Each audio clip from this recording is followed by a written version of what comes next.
तो वृत्रासुर कहता है समंजसत्वा विरहैकांक्षे,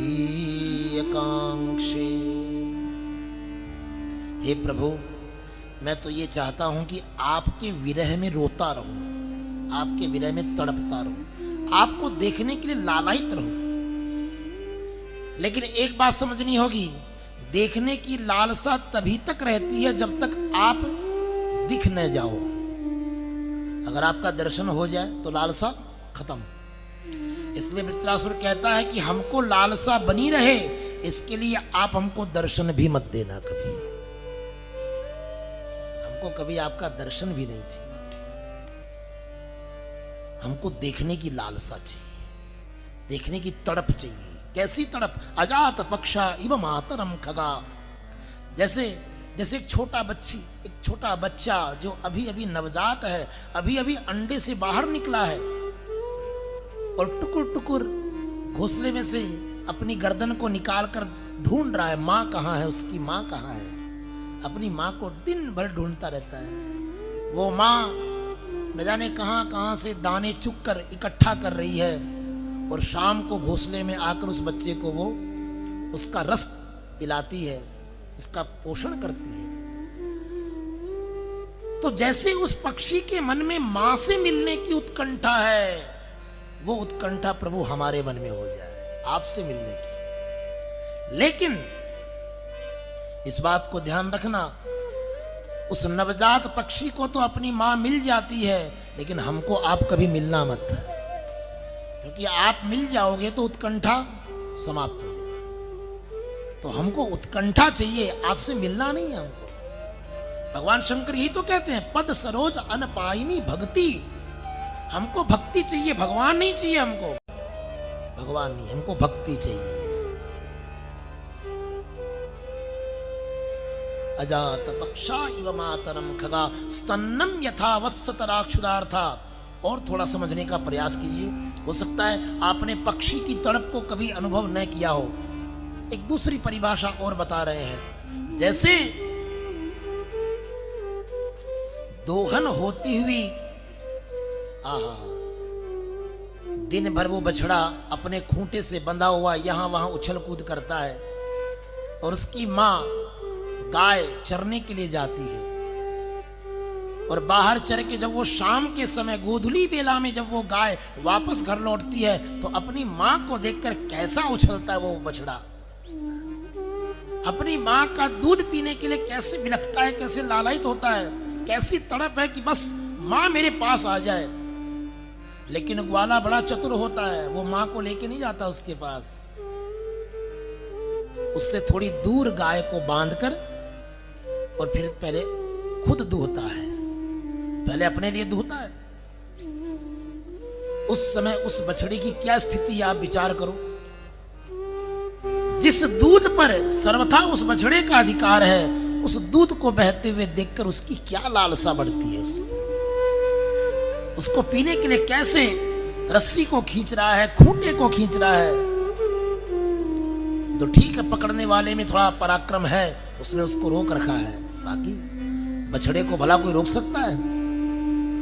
तो प्रभु जैसे वो बछड़ा लालायित हो रहा है ना अपनी मां के पास जाने को, हमको वैसा लालायित करता। अंततः बछड़े को अपनी मां का दूध मिल जाता है, लेकिन हमको आप मत मिल जाना। हमको तो तड़पना है, हमको तो रोना है, हमको तो बिलखना है बछड़े की तरह। प्रियम प्रियेव विषितम विषन्ना। और तीसरी बात जो बताई, देखो यहां 3 प्रकार की भाषा का प्रयोग किया। तुमको जो समझ में आती तुम उसमें समझ जाओ। पहले पक्षियों की भाषा, फिर पशुओं की भाषा, अब मनुष्यों की भाषा।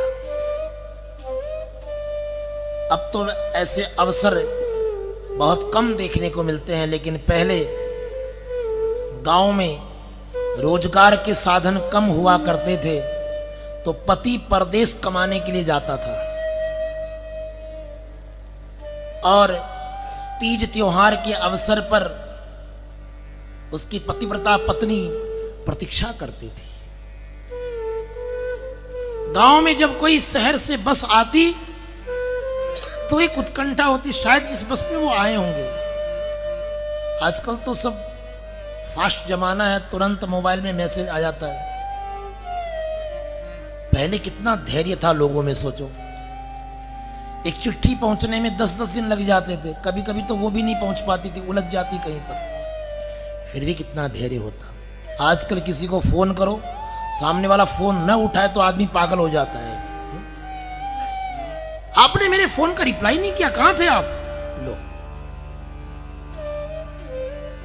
तो मैं नहीं समझता कि वो देवियां इस बात को समझ पाएंगी। जिनको तुरंत कार्रवाई चाहिए वो नहीं समझ पाएंगे, लेकिन कुछ तो देवियां ऐसी होंगी यहां जिन्होंने वो दिन अपने जीवन में बिताया है। प्रतीक्षा करती रही 30 त्योहार पर, पति आएंगे, पति आएंगे। लेकिन कभी कभी ऐसा भी हुआ कि पति ने मनी ऑर्डर कर दिया, देखो मैं तो नहीं आ पाऊंगा, तू बढ़िया से त्योहार मना लेना, बच्चों के लिए कपड़े ले आना, पटाखे ले आना, मिठाइयां ले आना, मैं नहीं आ पाऊंगा। उस देवी के मन की क्या उत्कंठा है, उस पतिव्रता पत्नी के मन में क्या वेदना है उस समय, किस साहस से वो उस त्योहार को मनाती होगी, सोचिए। जब पति साथ में न हो कोई त्योहार अच्छा नहीं लगता। तो प्रभु जैसे वो पत्नी अपने पति के लिए वेदना युक्त है, वही वेदना हमारे मन में अपने लिए बना दो, हमारे मन में अपने लिए बना दो, और कुछ नहीं चाहिए। अच्छा, ये वेदना चाहिए भी क्यों? बोले आपको जो पाना है तो चलो मैं मिल जाता हूं। ना ना, आप मत मिलना, अगर आप मिल जाओगे तो वेदना समाप्त हो जाएगी। चीजें जब तक नहीं मिलती है तब तक ही उसके लिए वेदना होती है ना, मिलने के बाद तो वेदना होती नहीं है।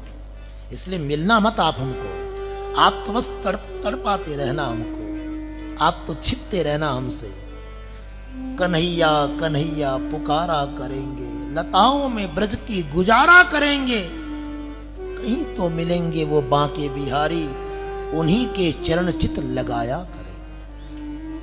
ये साधन है, ये साधन के प्रति अनुराग है। हमको ये साधन चाहिए, हमको सिद्धि नहीं चाहिए, हमको आपकी प्राप्ति नहीं करना है, बल्कि आपको प्राप्त करने की जो साधन है हमको उसको प्राप्त करना है। इसलिए चलो मन वृंदावन की ओर।